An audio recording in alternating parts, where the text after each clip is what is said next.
Well, it is another Wake Up with KC, and today I have an interesting, you know, topic and a conversation that I love talking about.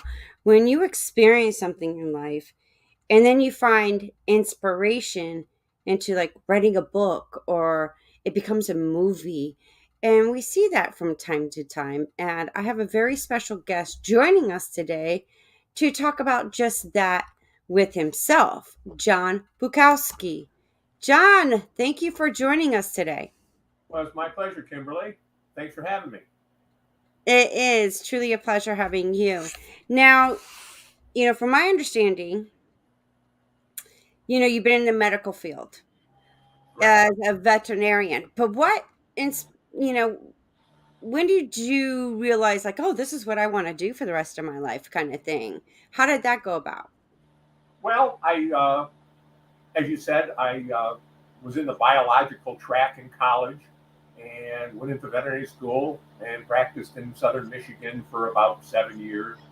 Got a little bit of tired of practice. Once you do your 3,000 spay, it loses some of its appeal. And so I transitioned into research, public health research, and I got a doctorate and a master's in that. And I did that for about 20 years. And I transitioned from that into medical writing. Throughout my career, I did a lot of writing, mostly technical. As I got into contract medical writer, I started doing more and more work that was geared to the public rather than like journal articles. It was website content, radio scripts, advertising copy for pharmaceuticals. And I did that into 2008, 2009 when the Great Recession hit. And some of my clients dried up, so I had more time. And I've always had a passion for reading fiction and nonfiction, and always wanted to write a book. Always felt that there was an author inside me trying to get out. And so at that point, I wrote a novel. I took a 6, 8 month period and wrote a novel. It's still in a drawer somewhere. It is not Project Suicide, which is my current work that's out, my debut thriller. But that got the bug going. And so gradually over time, I transitioned out of writing technical medical things to just working on fiction. I got my first, earlier this year, I got my first novel published. That's Project Suicide. And the inspiration for it came, you talked about things happening. I had a what if moment. Now, in writers, what if's a really big deal. What if a killer shark was terrorizing a resort community and the chief of police was afraid of the water? You've got Jaws. What if you could actually get fossilized DNA and make a dinosaur? You've got Jurassic Park. My what if came after visiting my father-in-law. He passed away a few years ago. I used to visit him every week in the retirement home, and he was suffering from a relatively mild form of dementia. But even so, it wasn't as bad as Alzheimer's, but even so, I saw this man who was a brilliant engineer. He worked on race car engines for Ford Motor Company back in the 60s. And I saw his mind start to go and wander and have difficulty with things like telling time. And it was sad, but it also got me thinking. Well, I knew they were working on a cure, so what if they found one? But it had a side effect that was pretty bad. What if, when it blocked the gene for Alzheimer's disease, it also blocked an adjacent gene for self preservation? So, as your sense of self returned, so would a sense of self loathing. And here's the big what if. What if you gave this drug to a person who didn't have Alzheimer's disease? They would become suicidal. And it would be the perfect assassination drug because they would kill themselves. And that was the impetus, I guess, or the idea behind Project Suicide, which is basically a story of how a cure for Alzheimer's disease is perverted into an assassination drug. Now, high profile politicians are killing themselves, and only a drunken genius can save them and the country. That's my log line, as they say in the industry. Wow. Uh, my my question to you is, why politics? Politicians. Well, it's first of all, it's more of a technical thriller. What if you've ever read Michael Crichton or Robin Cook? It's more along those lines.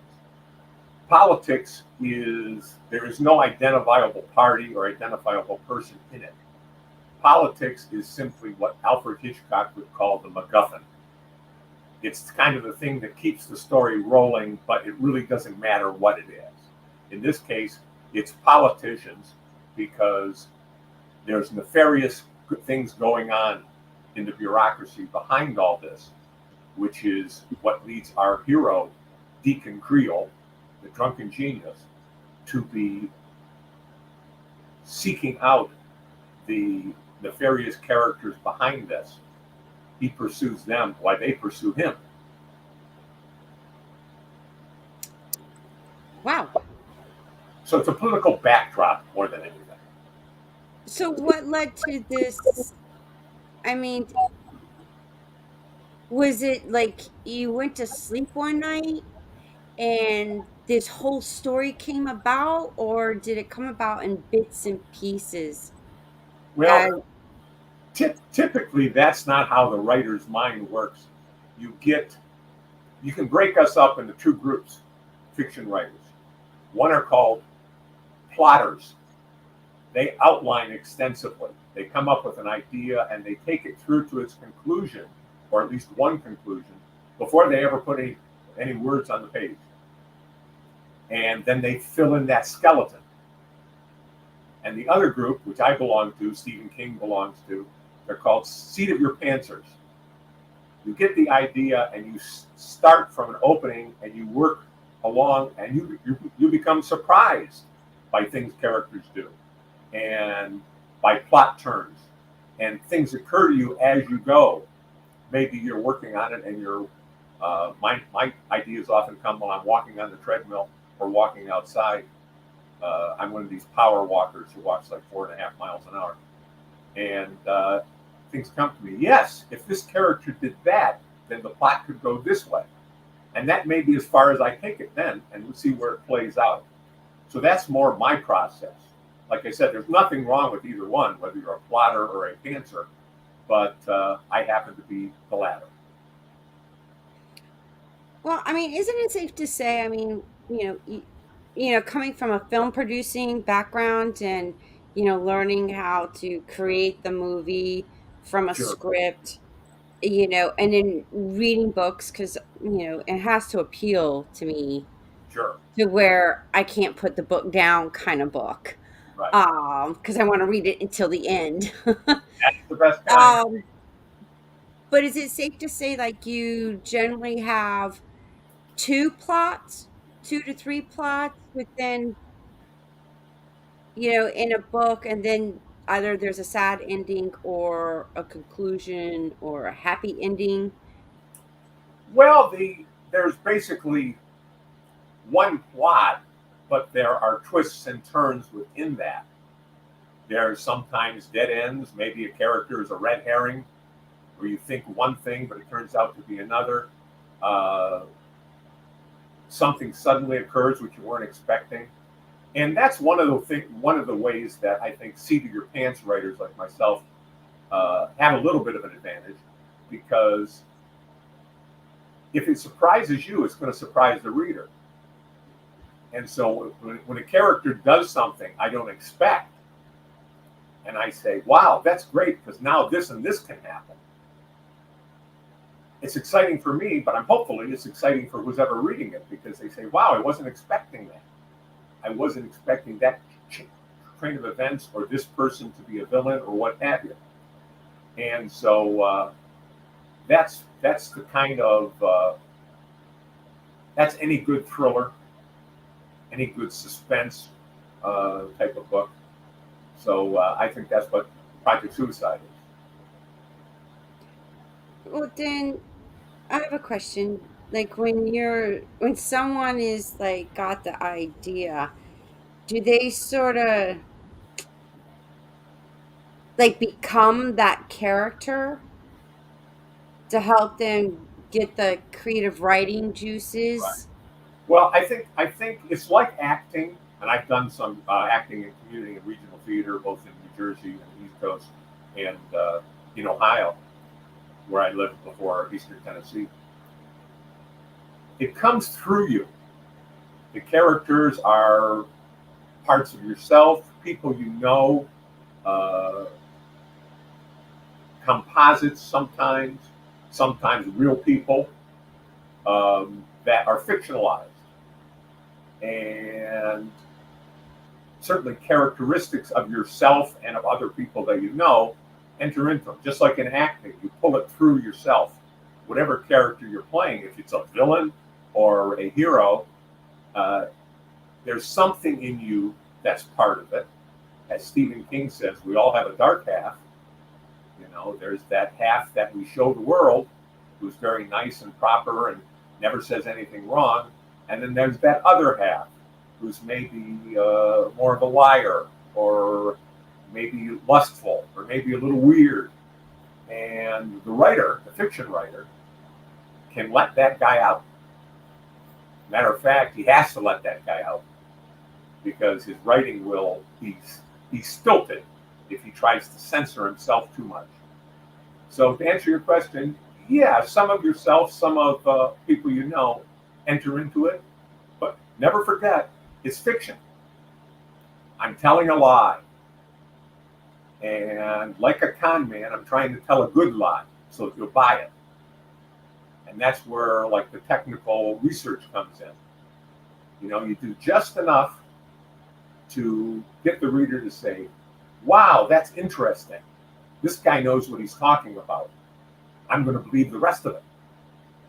And once they've done that, then you're hooked. Then they're hooked, and you reel them in just like a good kind.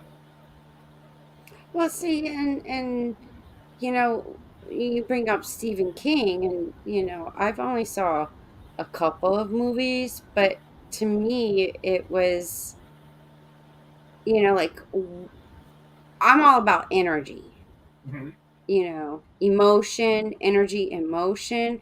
So Sure. what you project out is like a boomerang effect. It comes back. And like, what are you creating to manifest? And then if you do that, then how does that affect everybody collectively? Because you program through what you see and what you hear.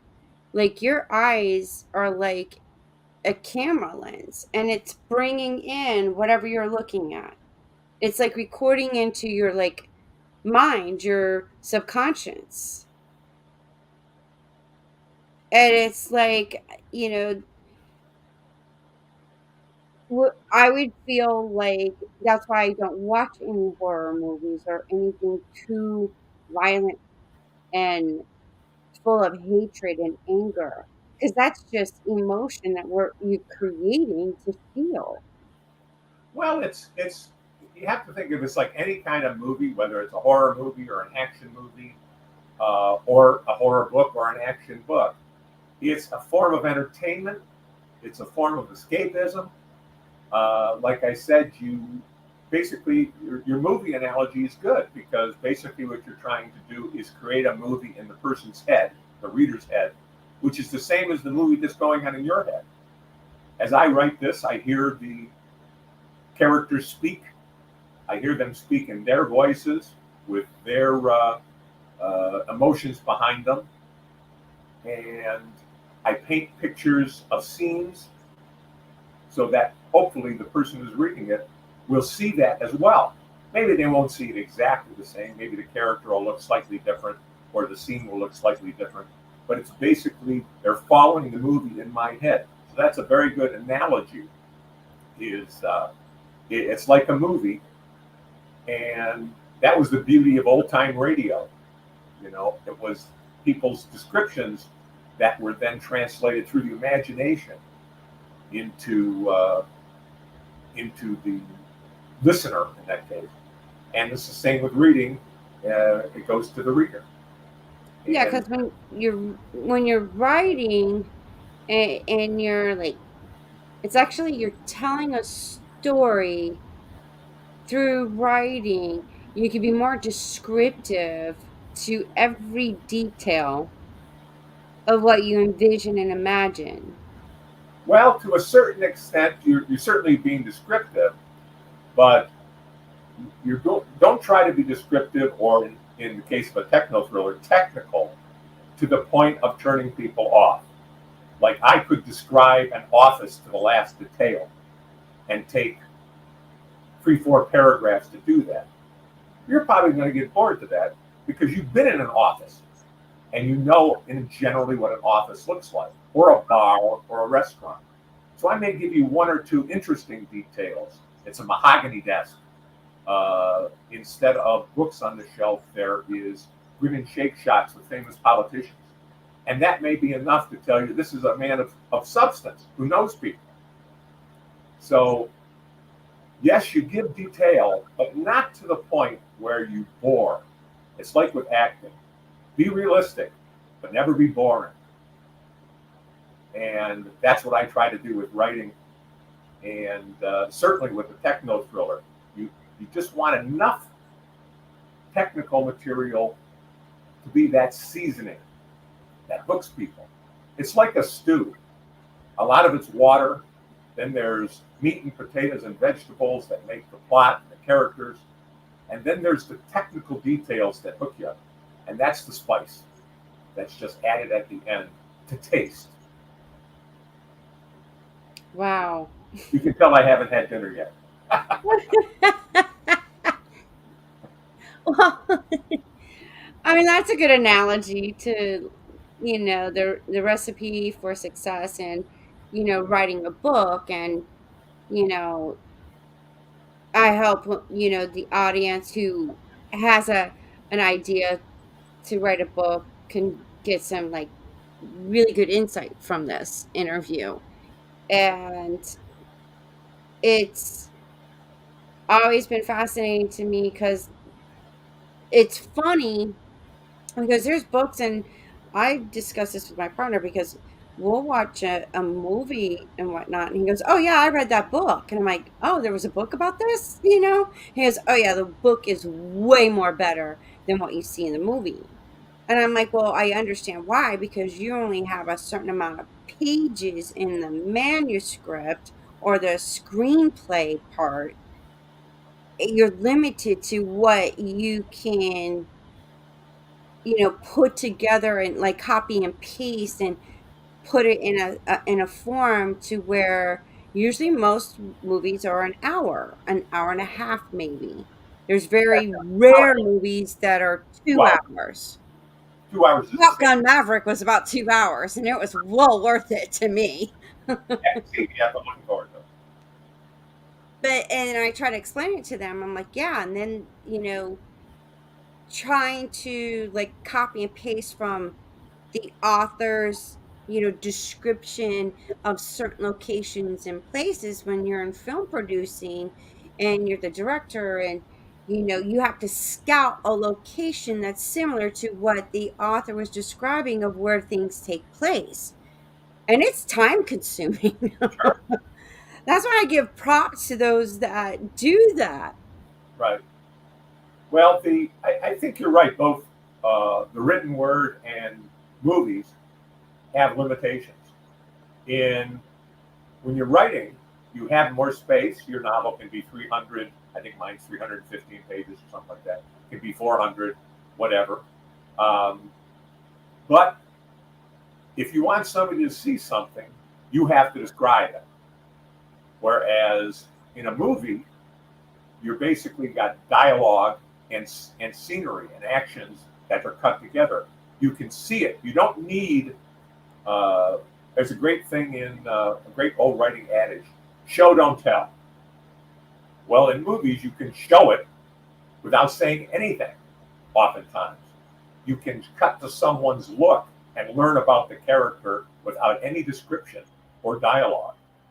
Um, So yeah, that is a benefit of movies, but in the same thing as you say with movies, you're limited in time. You know, you're if you get over 2 hours, people are going to start to yawn maybe. So or you can have something like an epic that's 3.5 hours. It better be pretty good because that's a long time to get somebody's butt on the seat watching something. Oh yeah. And that's why in a way I like, some action, drama kind of thing, Sure, like Fast and Furious, all those series of Fast and Furious.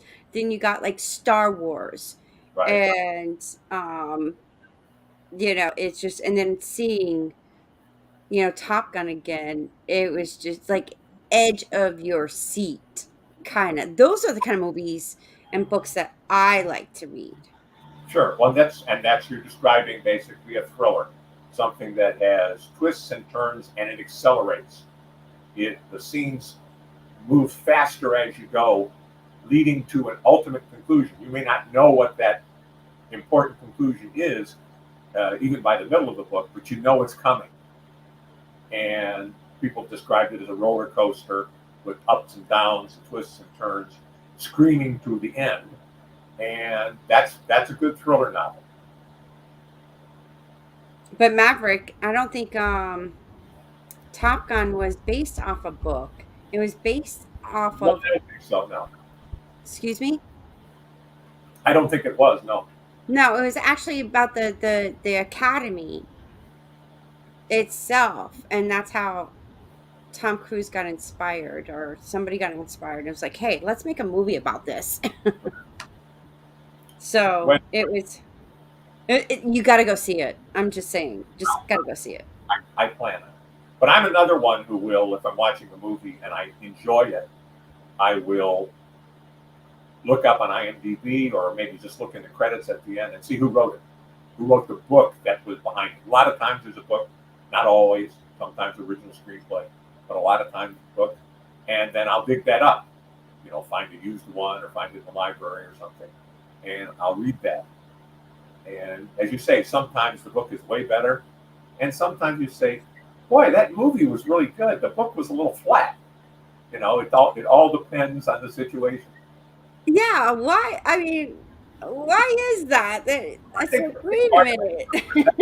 it, you're used to the. It's like one of the reasons that sequels don't do very well in movies, as a general rule, is people have certain ideas about the original, and if you're like trying to capture lightning in a bottle again, it's hard to do. Um, but But couldn't it also be like when you're reading the book, you're already like imagining what it and the expectations of what it looked like if it was in a movie, but then when you go see the movie, you're like, wait, what? I think you're right because, like I said, we're as a writer, you're showing a movie in your head that you want the reader to get the same movie. And if you do it well, then they've got this idea of what it should be like, and that's it becomes a problem when it potentially when it goes to a theatrical type of release because they have to try to either recreate the same thing or change it. And if they change it to fit the constraints of the movie, people might say, "Wait a minute, you saw that with the first Jack Reacher movie that came out.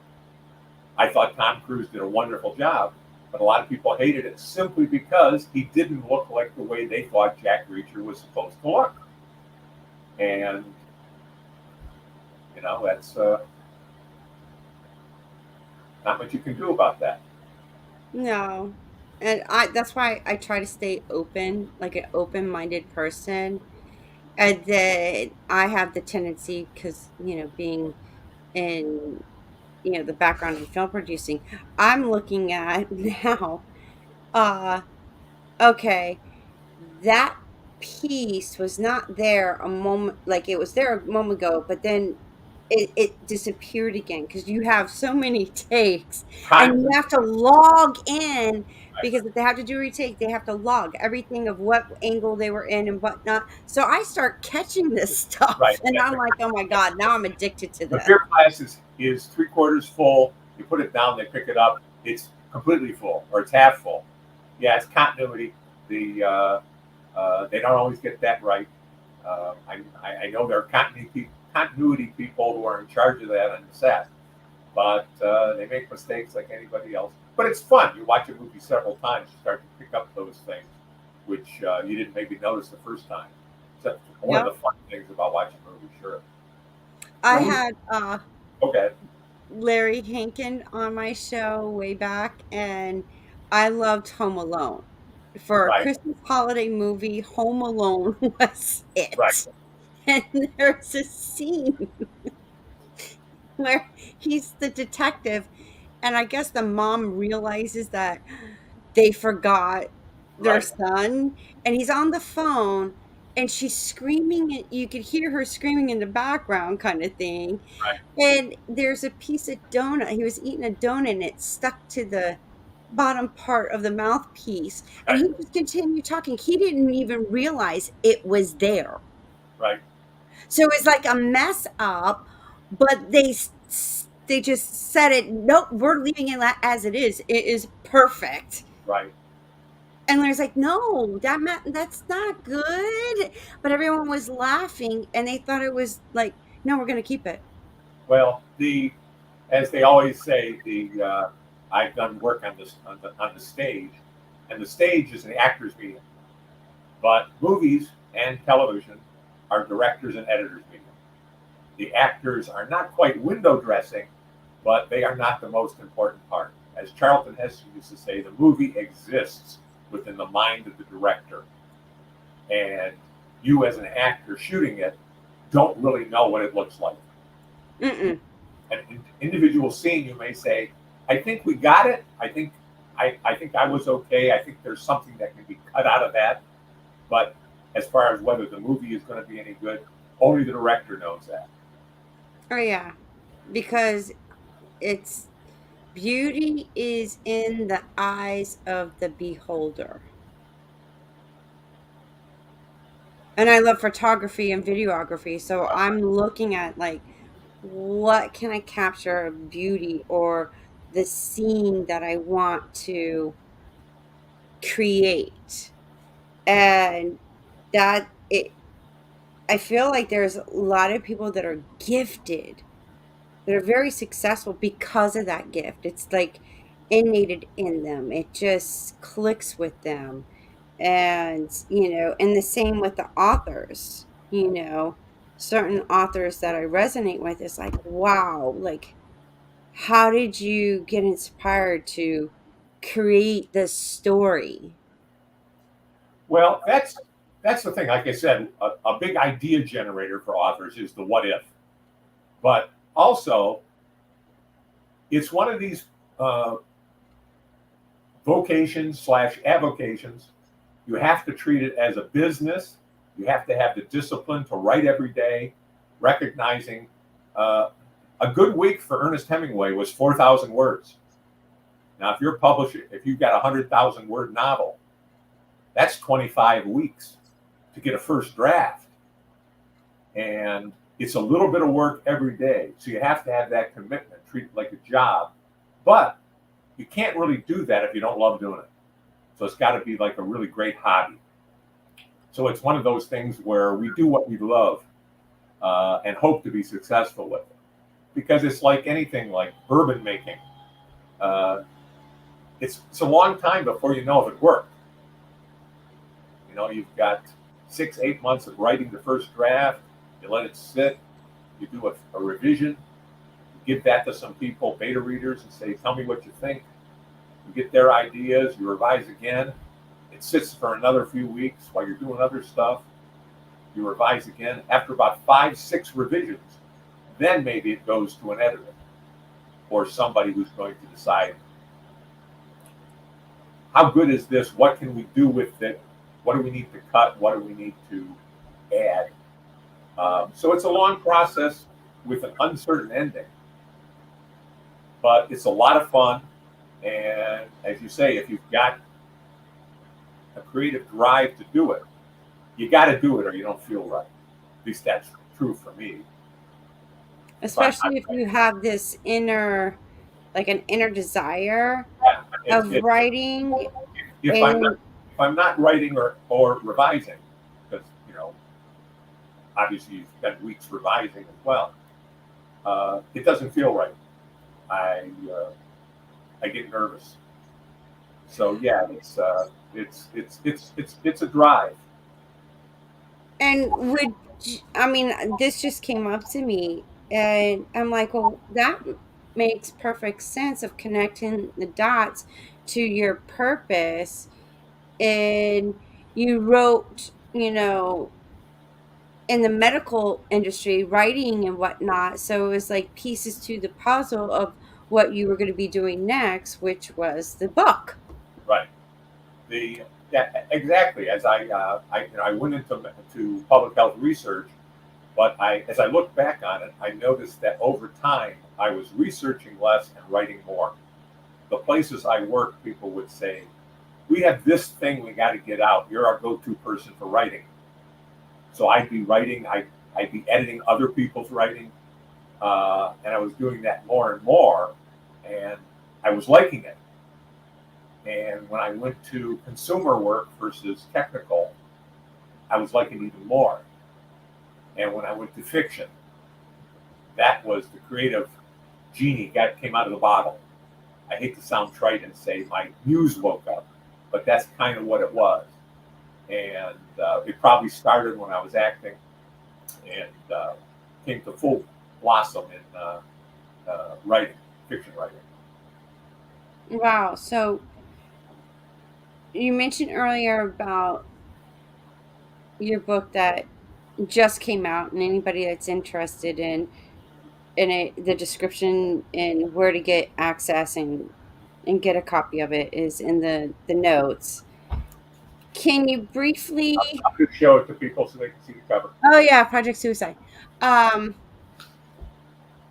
I don't want to say like spoiler alert what happens at the end, but Because I'm not going to tell you.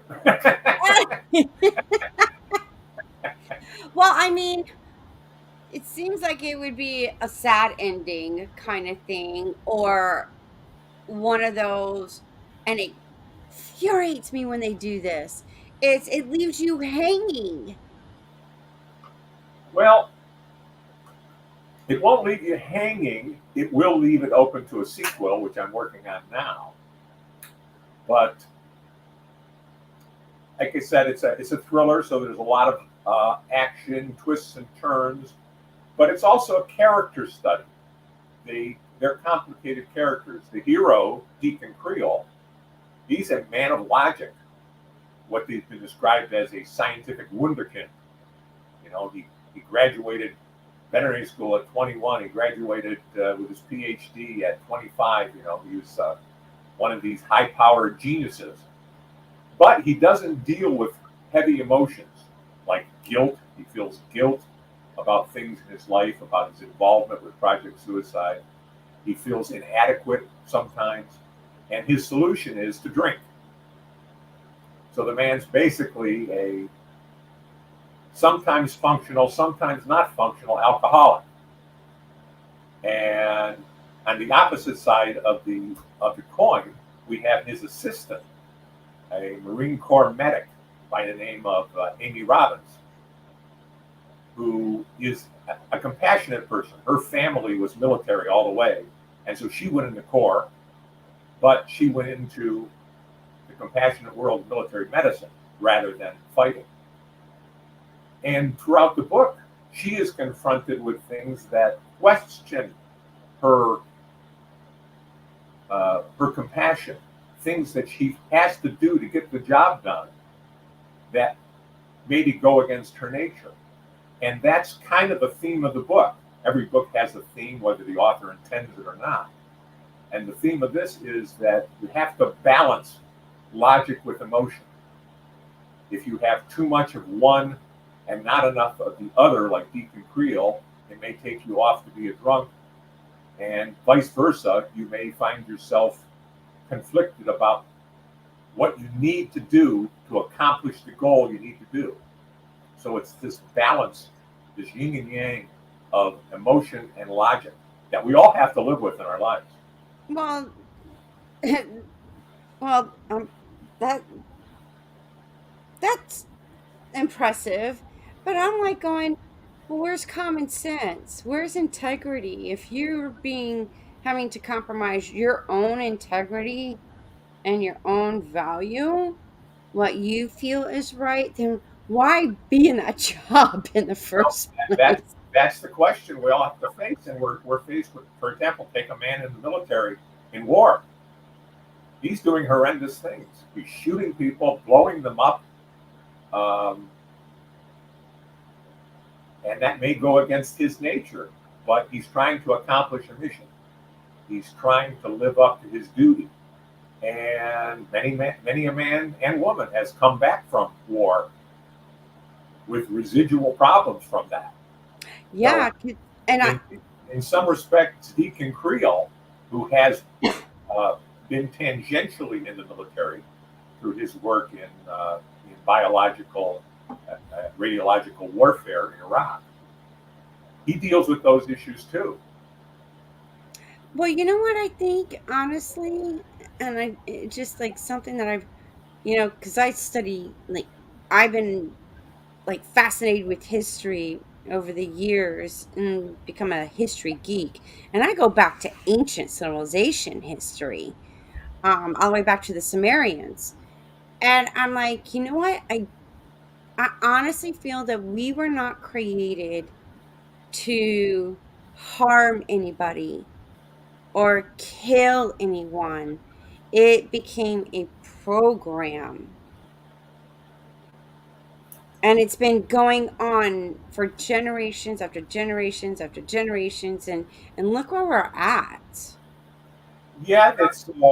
Um, I did a blog posting not too long ago on my website, www.thrillerjohnb.net, that touched on that. We think we're evolving, but human nature keeps showing its ugly head. The Sumerians had wars, we have wars, the Russians invaded Ukraine. There's always human nature pops up with this desire for power, money, what have you, control. And there's always someone like that. And from the fiction writer's point of view, that's what it's all about. Drama is conflict, and human nature is conflict. The human history is conflict. You know, Romeo and Juliet or West Side Story. It's everybody can relate, and those are separated by 400 years. So, so yeah, life is conflict to a certain extent. We try to minimize it, but that's what fiction is. Whether it's even if it's a set drama, there's conflict. It may be an internal conflict, or it may be a man versus woman conflict in romance, but it's still conflict. Wow. And how long did it take you to write your book, Suicide Project? When I first got, from the time I got my what if moment until the first draft was probably 6 or 8 months. But like I said, the process is much longer because there's all those revisions in there. And if you talk about from first putting words on the page, first 1,000 words until publication, and you got the publication process in there, it was probably 2.5 to 3 years. Wow. And that's what people don't understand. They think someone, I knocked off this book, I sent it to my publisher, I'm working on the next book. It's years before those books get to publication from when you start them. That's why novelists are always working on the next thing. When someone says, my new book came out, don't think they started writing it 6 months ago. They started writing it a couple of years, 2, 3 years ago. And while they were processing that, waiting to revise, waiting for publication, they were writing other things which would be coming out in this series. Like I said, it's like, I go back to this, it's like whiskey making. You're constantly putting stuff out there in barrels and letting it sit, hoping it ages well, and then it goes off to be consumed by the public. So it's a little bit like that. It's a long, laborious process that is tough. It's a lot of fun, but it's a lot of work. I'd say, because all these other people is like, oh, I just launched and published this book. They really don't explain of I started at this and it finally got to this and now I'm releasing it. It's being published on this day. They don't really go into detail. I know of one author, Neil Donald Walsh, who wrote the Conversations with God, and there was 4 series, but Okay. he wrote them on a notepad first. And even in when you're reading it, he explains, oh, this is from April of whatever and year. So it was like took him a couple of years, then there was a pause, then it was published, then he started working on the next Conversations with God. But there's like 4, I think, books, 4 series to Conversations with God. Like I said, usually well before it's published, they're working on the next one and maybe the one after that. Because during all these lapses, and that's what it's important. Another thing people don't understand is between revisions, you don't revise it and just start revising it again because you've just seen it. Your eyes are used to it. Your brain has got locked in a certain way, and you're going to read over things without really reading them. You won't see them the way the reader sees them. And you need a few weeks at least in between revisions to clear your head and then go back and you say, wow, I thought this was good before, but it's a little confusing. One of the things I do, and I know a lot of authors do this, is especially when you're into later revisions, versions 2 and 3 and such, I read passages aloud because if you stumble trying to read it, you go, wait a minute, the reader's going to stumble.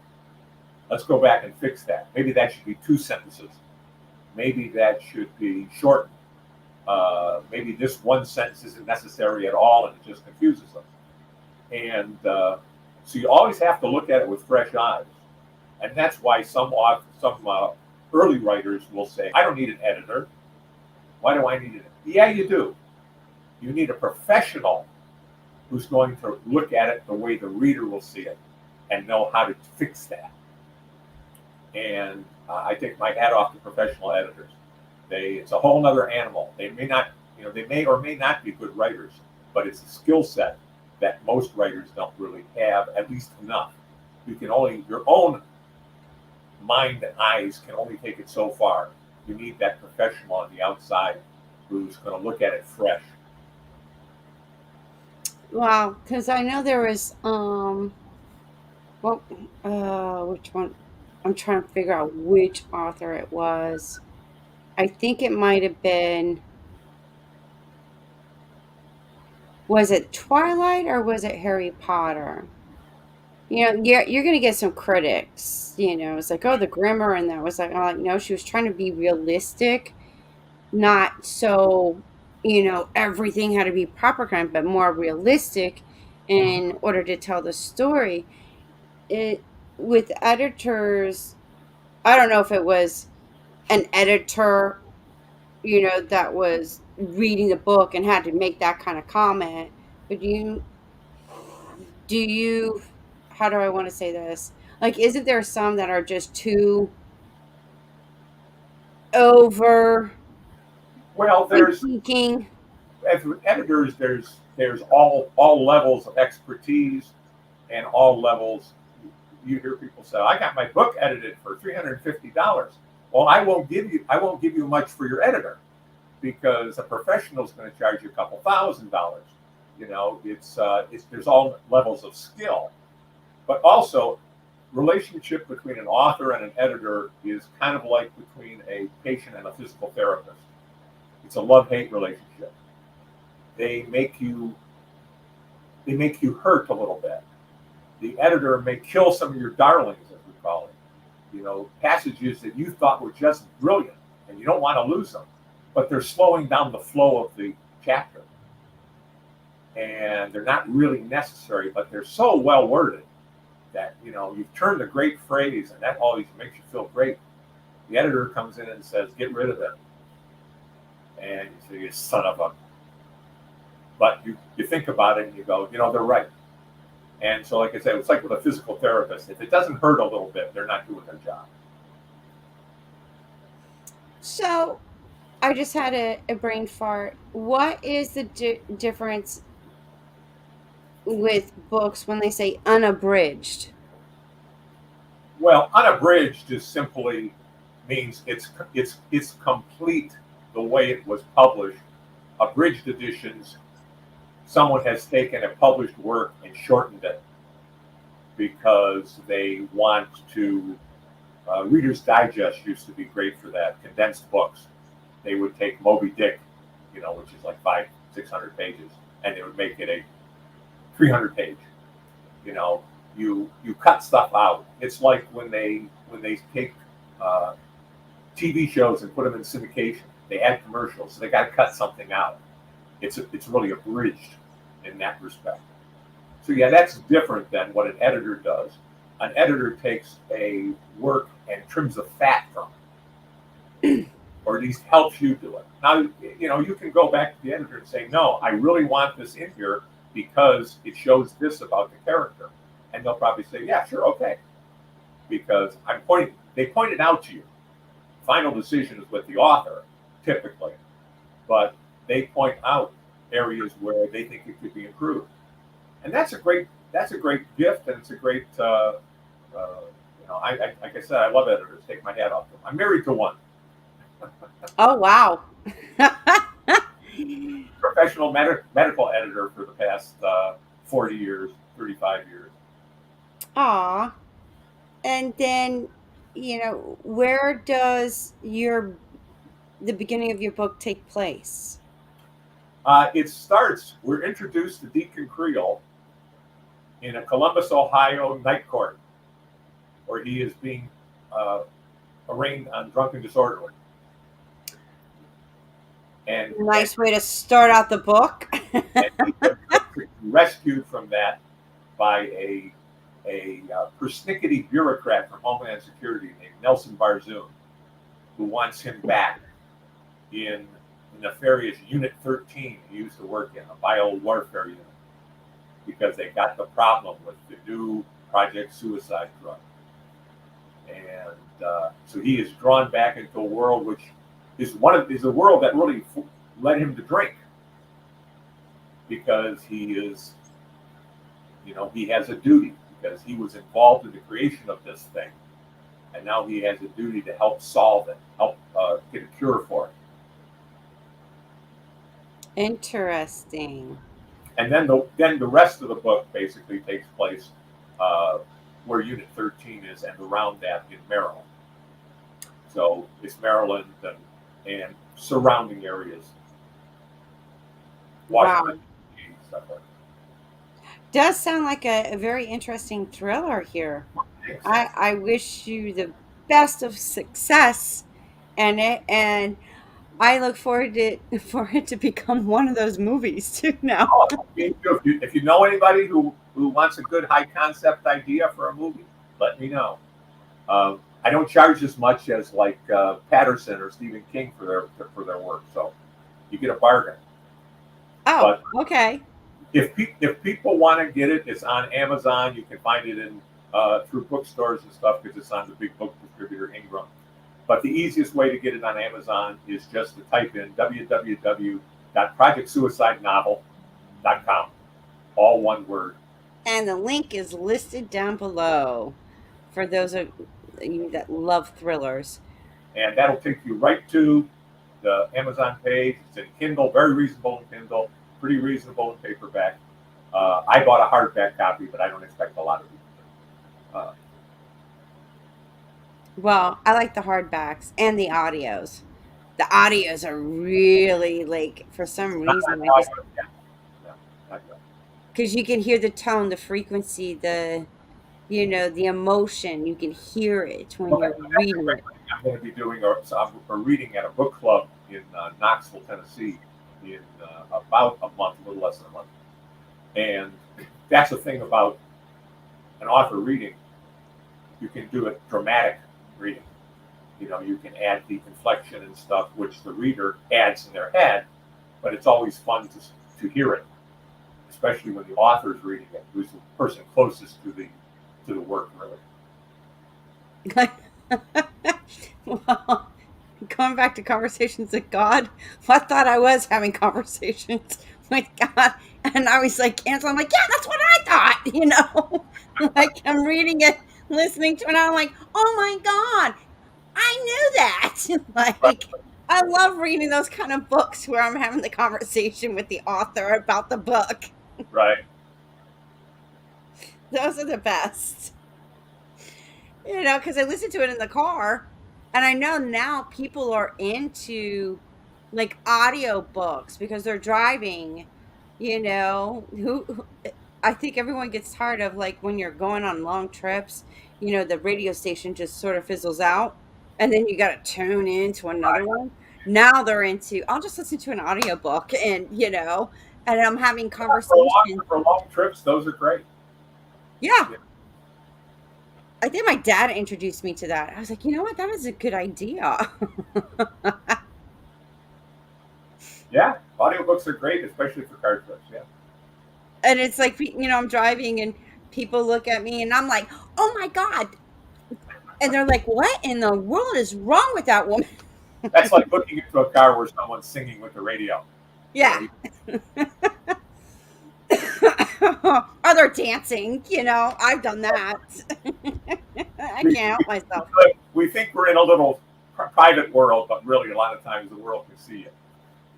And you know what? I really don't care. I'm happy. I'm in my little bubble. Hey, you'd be a good actress.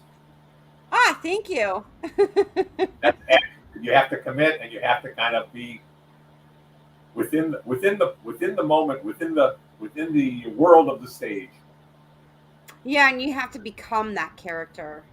It's To like a certain extent, you bring that the character comes through you. yes.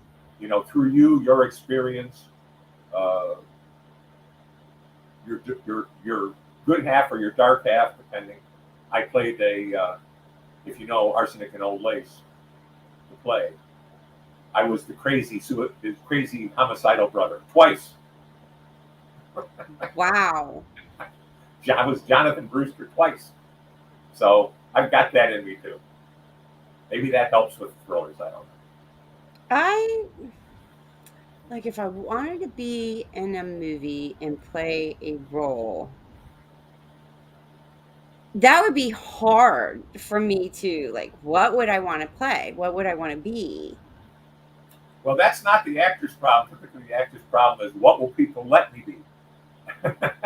They do get a lot of rejection. Parts they want, they don't get. Well, I guess I don't know. That's like yeah. It's mostly But then there's the directors and the producers, or who's the one key that's looking for that perfect character through, actors and whatnot. They're looking for a certain blonde, a certain height, a certain. it may have nothing to do with your ability. You never know. They say Mhm. thanks, and that's all you ever do. But that's the life of an actor. To a certain extent, with novelists, when you're pitching a book, you get a lot of that too. I've probably submitted short stories to 100 venues, and I've got 8 published. Doesn't mean any of them were necessarily bad, but it's not what they were looking for. Wow. Because you know what? There's some movies that they keep like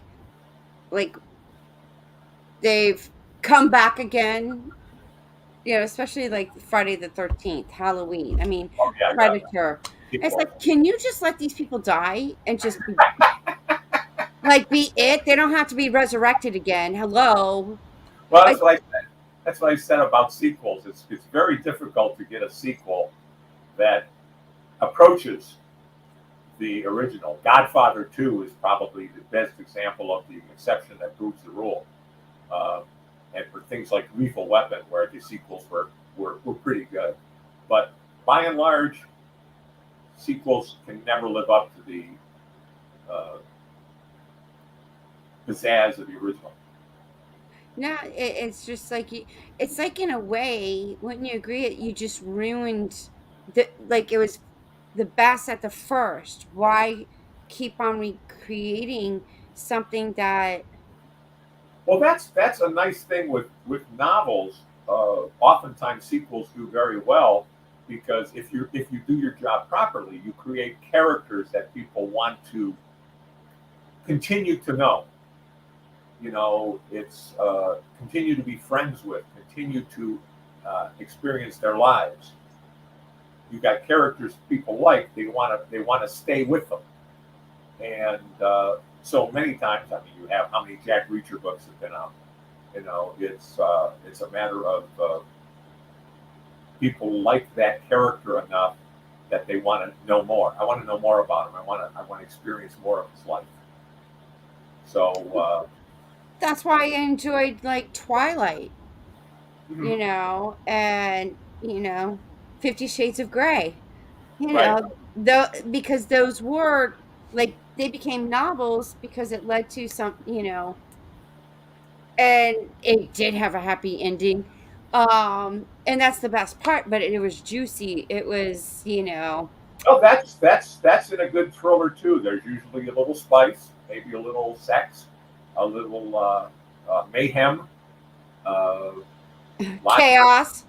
lots of chases, lots of chaos, lots of suspense, lots of cliffhangers. It wouldn't be a thriller if there aren't cliffhangers. If you don't get to that end of that chapter and go, "Damn, what happens now?"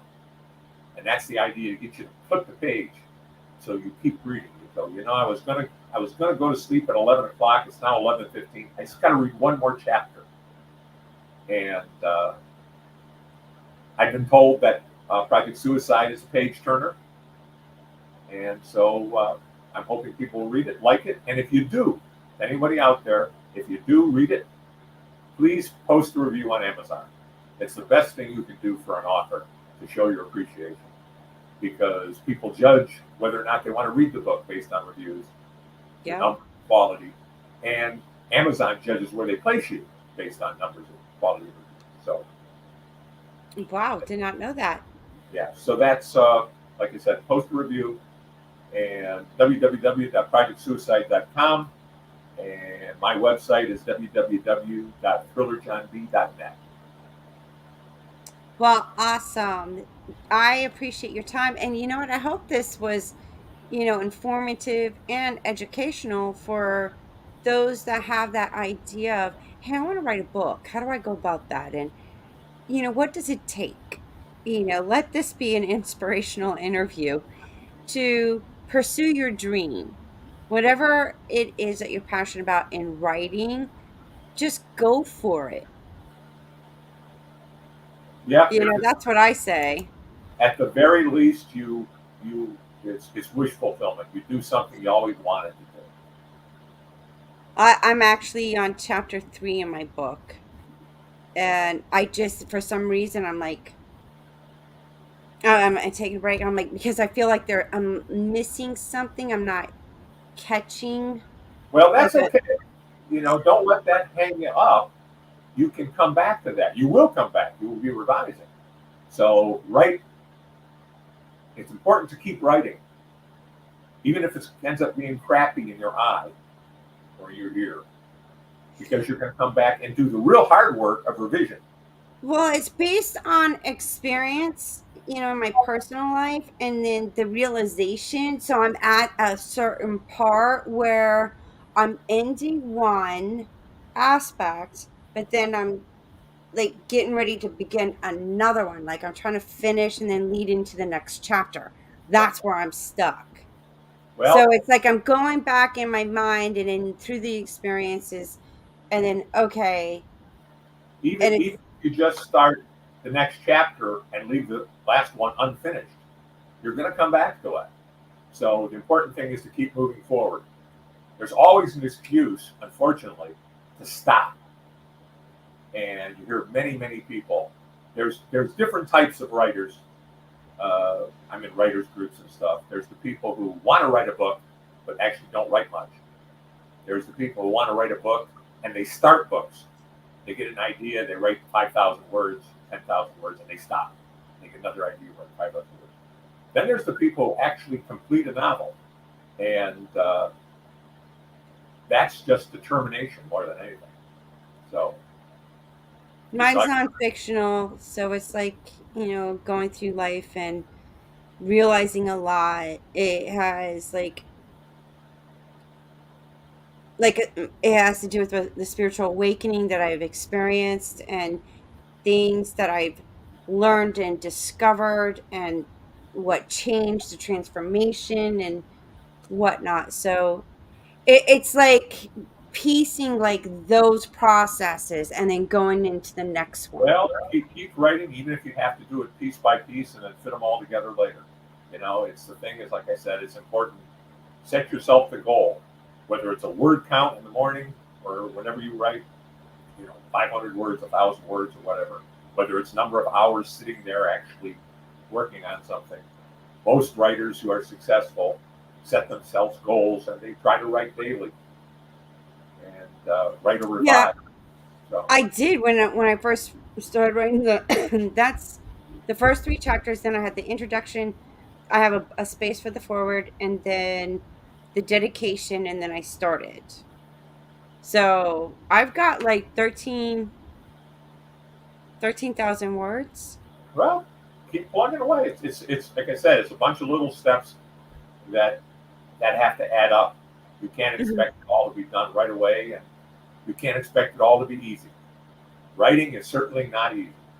No, it's not. But I got some, good insights from other authors and, read some like self-help getting writing.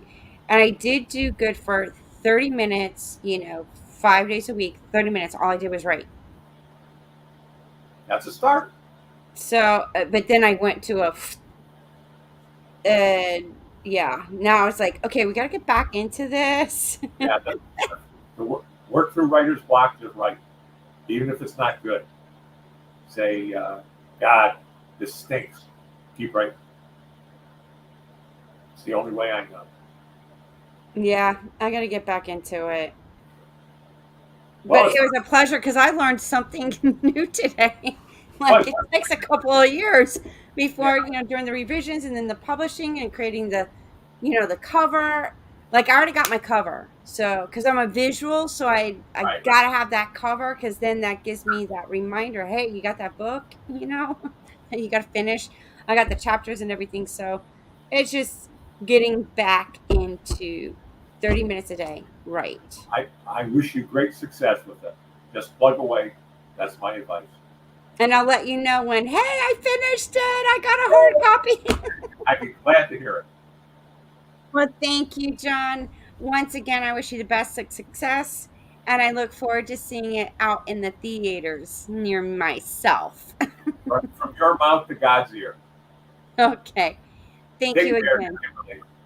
Bye bye. Bye. Well, there you go. I learned something new today. And what about you? I hope this helped you and inspired you to, if you have this idea, you want to write a book. Hope this helped you. Until then, you never know who I'm going to get on this show. So you got to stay tuned to Wake Up with KC.